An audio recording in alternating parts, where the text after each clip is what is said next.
पहले वीडियो में डिस्कस किया था कि इजराइल और फिलिस्तीन का इतिहास कैसे चलता आ रहा था। अब हम आगे डिस्कस करेंगे हमास के बारे में। हमास एक वो उसके बाद उस स्थिति के बाद हमास नामक एक संगठन का जन्म होता है। ये एक आतंकवादी संगठन के रूप में ही जन्म होता है 1987 में।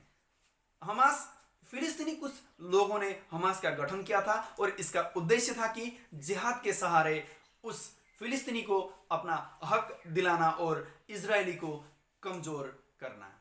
यही था हमास का मेन मोटिव। हमास जो कि मुस्लिमों में मूलतः दो भाग है, एक शिया और एक सुन्नी, और इनमें से कट्टर सुन्नी संगठन है हमास। इनको ईरान और सीरिया द्वारा समर्थन प्राप्त है। 1993 में संयुक्त राष्ट्र द्वारा, यूनाइटेड नेशन द्वारा इजराइल और फिलिस्तीन के बीच जो एक समझौता हस्ताक्षर किया गया था उसको ओस्लो समझौता भी कहा जाता है। उस ओस्लो समझौता को मानने से इनकार करता है हमास। और हमास के बाद और दूसरा संगठन भी है जो कि फिलिस्तीन में अभी मौजूद है। जानते हैं उस संगठन के बारे में भी। उस संगठन का नाम है फतह। फतह भी उद्देश्य एक ही है कि फिलिस्तीनियों को अपना हक और अधिकार देना, लेकिन यह फतह नामक संगठन ओस्लो समझौते को स्वीकार करता है।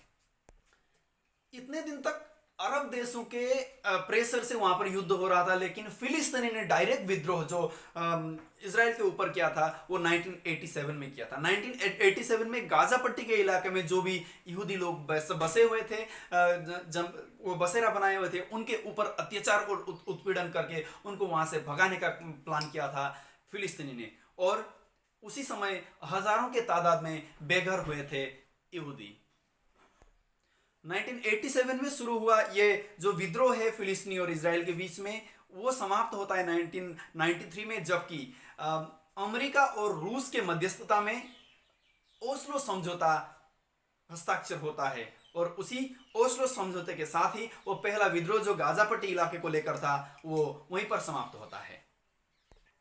इसी ओस्लो समझौते के तहत ही फिलिस्तीन ने भी इजराइल को एक देश के रूप में मान्यता देने का बाद ऐलान किया था, स्वीकार कर लिया था। लेकिन इसी बीच आया हमास। हमास जो था कि ओस्लो समझौते को मानने से पूरी तरह इनकार कर रहा था, और इसीलिए 2000 से 2005 तक के उस समय में हमास ने फिलिस्तीनियों की ओर से इजरायलियों पर फिर से हमला कर दिया। और इसी हमले के तहत फिर से एक बड़ा नुकसान मानवता के ऊपर फिर से हुआ।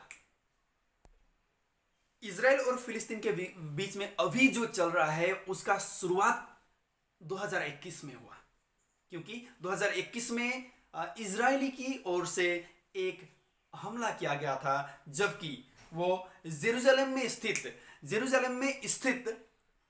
के पूर्वी क्षेत्र में स्थित हराम अल शरीक नामक जो जगह है, उस जगह में जो एक मस्जिद है, उस अल अक्सा मस्जिद पर हमला कर दिया था। आपको बता दें कि अल अक्सा मस्जिद मक्का मदीना के बाद मुसलमानों के लिए तीसरा एक तीर्थ स्थान है जो कि वो लोग अपने लिए मानते हैं। तो तीसरा बड़ा तीर्थ स्थान मुसलमानों के लिए जो था उस पर इजराइल ने हमला कर दिया था। इसी से शुरू होता है आज का ये परिस्थिति। आगे कैसे हुआ, आज तक कैसे हुआ, यह तीसरे खंड में हम बताएंगे। अगर आपको अच्छा लगा और आपने समझ लिया इस बात को, तो कम से कम जो न्यूज चैनल में अफवाहें चलते हैं, क्लियरली बातें नहीं बताते हैं, ऐसे क्लियर मैसेज पाने के लिए आप अपने दोस्तों के साथ शेयर कर सकते हैं इस बात को, असल में हुआ क्या था इजराइल और फिलिस्तीन के बीच। आगे भी हम लेके आएंगे ऐसे कुछ इंफॉर्मेटिव वीडियो जो कि तीसरे खंड में आज के वातावरण, जो आज हालिया विवाद चल रहा है, उसमें क्लियर विश्लेषण करेंगे। उसको भी अगर सुनना चाहते हैं तो